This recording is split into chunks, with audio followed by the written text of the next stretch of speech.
that's dope, you know. So, you know, it was good sparring. It was very, very good experience for me. Him, the way we focused on him. The bigger guys training for this, how's that felt? He said, Sparring the bigger guys. Oh, I always spar bigger guys. Yeah. I never spar nobody my size, so that's nothing. Okay. I don't have to pick a winner, but just who would you lean forward in that fight? I mean, you would know. Who would you lean for?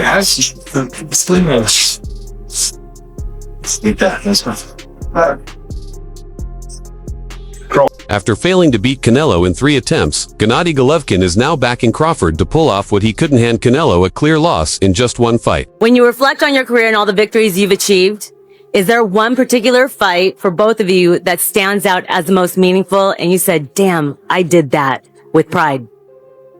I would say for me, you know, the most meaningful fight for me was becoming a world champion, you know, but in the fans' eyes, my biggest moment was against Errol Spence. For me, I have many, but I think with Triple G is one of my biggest.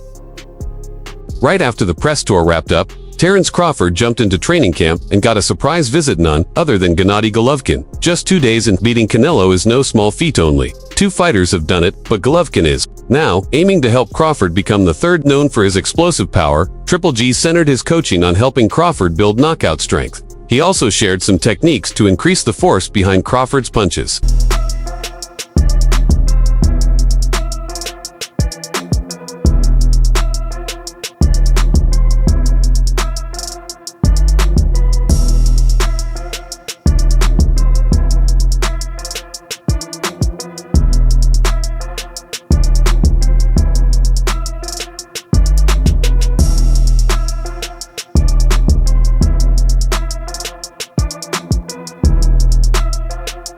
Golovkin didn't stop at training. He had long talks with Crawford, pointing out subtle weaknesses in Canelo's style that only show when you've faced him. Crawford is too smart to gamble his flawless 41 fight record without preparing for every danger, so he's been learning from Canelo's past rivals. Just a few months ago, he was seen training alongside Floyd Mayweather in the gym. Big balls in town. You guys gonna get dinner?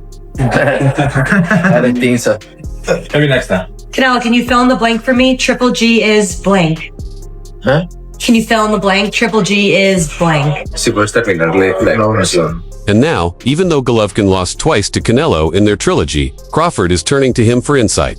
The first fight between GGG and Canelo still sparks debate today. Golovkin outlanded Canelo in 10 of 12 rounds, yet the bout was scored a draw. That controversial result shaped the tone for their next 2 meetings, where Canelo managed to take both wins and settle the rivalry. I mean, you don't have to give details. I know you guys are competitive, but what was that sparring like on, you know, fight fans want to know? It was dope. It was dope. It was dope. I appreciate Dre for even, you know, giving me the opportunity to step in the ring with him. You know, I could say that.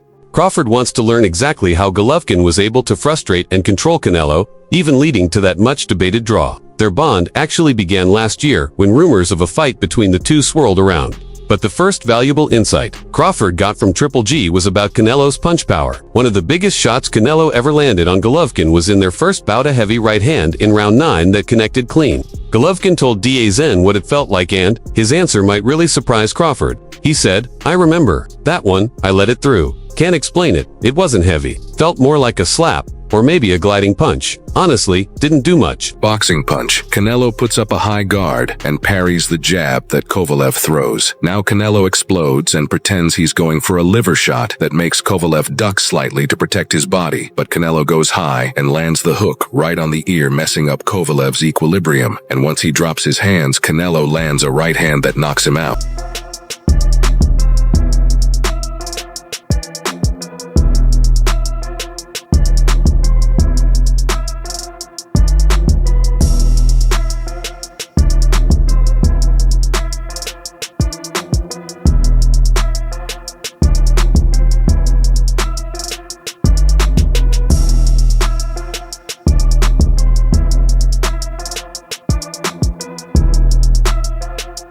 If Golovkin is dismissing Canelo's power, that could seriously boost Crawford's confidence ahead of their possible clash. Beyond their talks, Crawford even got in the ring for a light spar with Triple G, much like his session with Floyd Mayweather recently, back when rumors about Crawford fighting Golovkin were going wild. Many fans were skeptical. Some boxing matches just don't make sense, no matter how exciting they sound. This was one of those cases.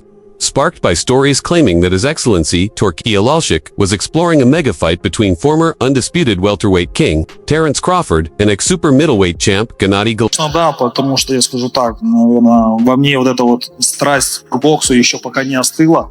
В данный момент у меня 3 пояса в 160, мне надо решать свои вопросы. Ну, я думаю, даже скажу, может быть, немножко громко, я неплохо себя чувствовал, и если вы видели, как я, в принципе, даже... Triple G, now 42, never actually said he retired, but after his second loss to Canelo in 2022, he quietly stepped away from the sport. He later took up a leadership role as head of Kazakhstan's Olympic Committee, effectively pausing any talk of a comeback. Still, when online rumors claimed the Saudi royal was arranging a Crawford versus Golovkin fight for 2025, Alalshik stepped in to shut them down. After the buzz hit social media, FightHub TV even asked fans, "What do you think, fight fans?" That caught Alalshik's attention. He jumped into the comments section and wrote, "Not truth." Just like that, the rumor was dead. He had zero plans for that fight.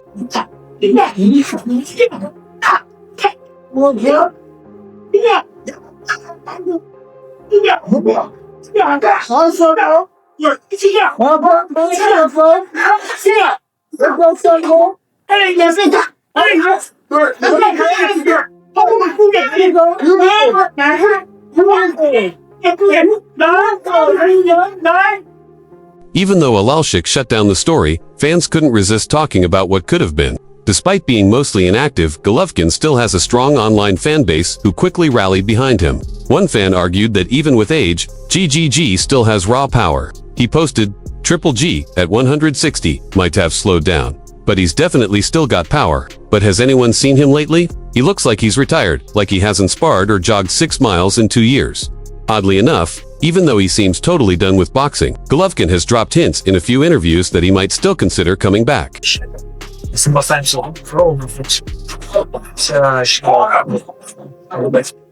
Люди заслуживают такие бои, их надо выдали. I believe that boxing fans will win, definitely, and promoters too. Though fights like this need to happen. Another fan jumped into the debate, boldly predicting how the fight would go down. Crawford won't take the fight.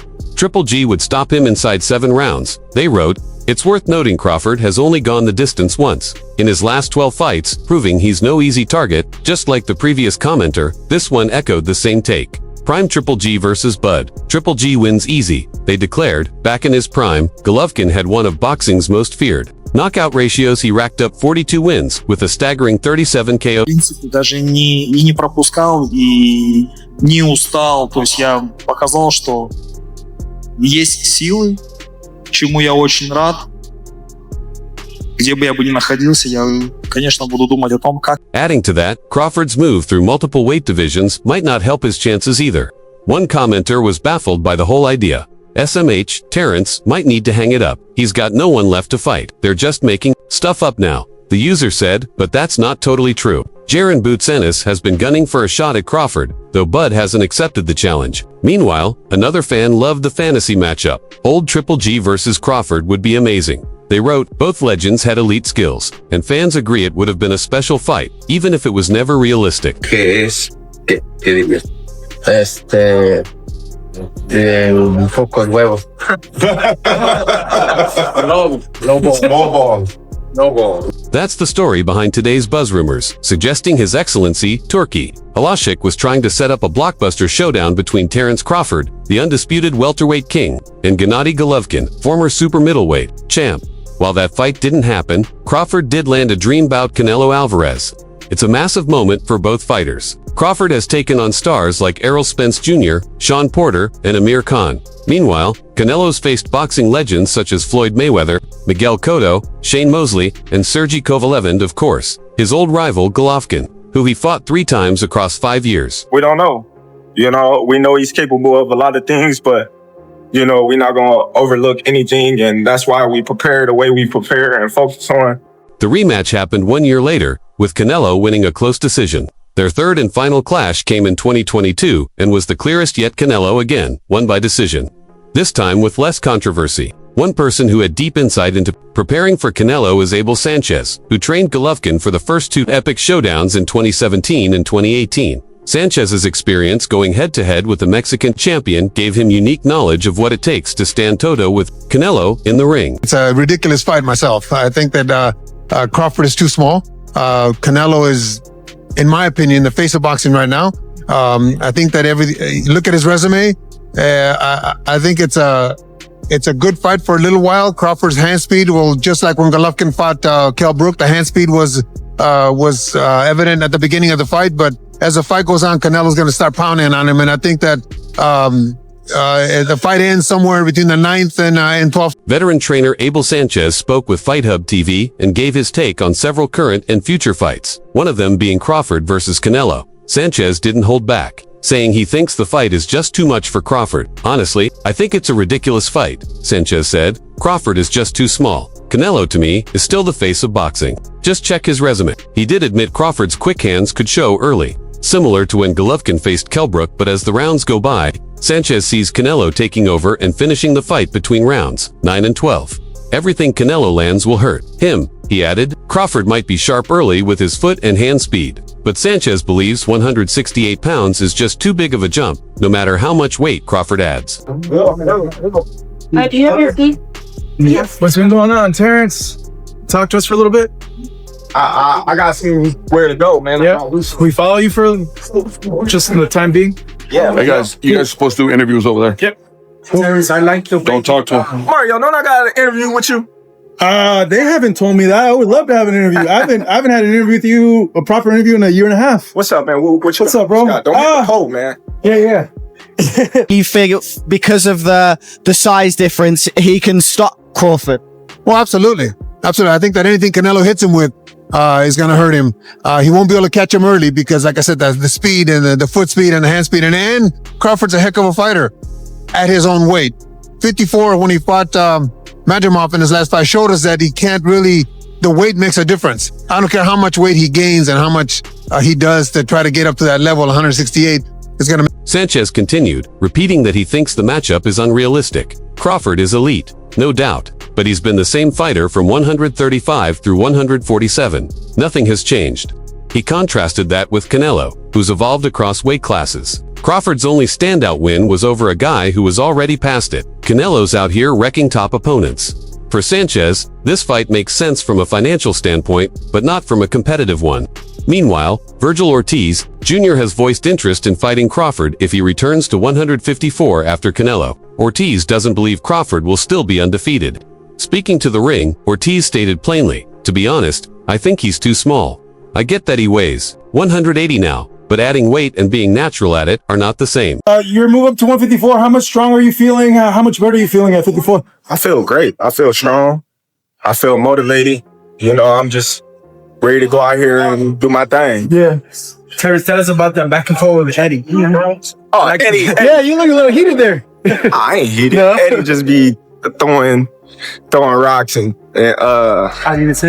just saying anything that comes to his mind to make itself sound, I don't know. Ortiz admitted he'd get it if Crawford was fighting someone easier, but pointed out that Canelo is a serious step up. Let's be real, Canelo is legit. He's got years of experience. I think it'll be a clear win for him. He also broke down the risk. Crawford gets hit. People won't like me saying it, but it's true, Crawford gets caught clean sometimes. If that happens with Canelo, it's a real problem, Ortiz explained. Canelo isn't slow either. He can time you, he'll surprise you. Meanwhile, Canelo's last opponent, William Skull, was a younger, faster fighter, yet Canelo managed him easily. He dictated the tempo and shut down Skull's strengths. That dominant performance, said Davis, shows that Canelo's sharpness and ring IQ are still top. The one thing about Crawford is he got guts. Them bums ain't have no guts. Them bums didn't want to win. Crawford want to win. That's it. It ain't about no belt. It ain't about nothing. You didn't sign the contract. We want to win, and he want to be the best, and he is the best. So that's what's going to be the difference. You know, Crawford got guts. He got a fighting spirit. So when you see Crawford, he going to go in there and get busy with Canelo. Don't you even doubt that. You understand? You ain't never seen Crawford stay on the back foot in no fight in his life. You understand? He the type of guy to go get you. So expect him to go get him. We gonna do everything we can to him. We gonna do whatever we got to do. Still, Davis believes Crawford can shock the world again. Like he did against Errol Spence Jr., Crawford is going to make Canelo look slow. Davis claimed, confident the Mexican star won't be able to find sparring partners who can mimic Crawford's movement. But this bout isn't just about style, it's a true test of Crawford's ability to conquer yet another division. For Canelo, it's a moment to silence doubters who think his best days are behind him, while Team Crawford is full of confidence. There's no denying the dangers. Climbing in weight always brings new challenges in. Canelo's veteran skill set might still be too much to overcome. The thing you can expect is Crawford is gonna step to him, because you can't beat Canelo going on the back foot forever. You got to go get him. You got to do something. And he better know Crawford is coming. And when he gets on the inside with Canelo, do you feel he's got the power to hurt and stop him? Definitely got the power, and he got the speed to counter punch, to his defense, to catch punches, to counter punches, and to let his hands go. Crawford got the speed and to. Canelo Alvarez has only suffered 2 defeats in his entire career, one to Floyd Mayweather and the other to Dimitri Bivol. But according to Mayweather's former manager, Jay Prince, Terence Crawford is about to hand Canelo his third. Their clash is set to happen at super middleweight, which means Crawford will have to leap to divisions above his last outing at 154 pounds. The beast. Wow, the beast. I truly feel that Virgil now is on a different level. Final one from me. What did you say to Eddie Hearn in the aftermath of that win tonight? No, good. Just, good fight. That's it. I mean, I think I'm 0-20 now, so... Or no, Eddie's 0-20. I think he's 0-4 or 5 with me, so... It's okay. We're just chipping away. We're going to have losses too. We're going to have wins too. But I think tonight,